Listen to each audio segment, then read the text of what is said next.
Wow, ang sarap naman yung tinola na yan. Sabi mo kasi naghanap yan ng sabaw. Natutuyuan na raw siya sa akin, Charis.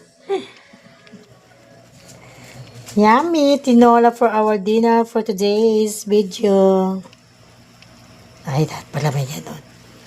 Tignan mo ba yung mga ganon? Hindi ko alam. My goodness.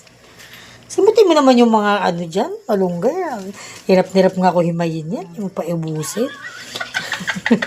Ayoko magmalunggay minsan. Yummy! Thank you for cooking. Wala nyo kasi nagluto. Secret. Yummy, yummy. Yung pinsan ko nga sa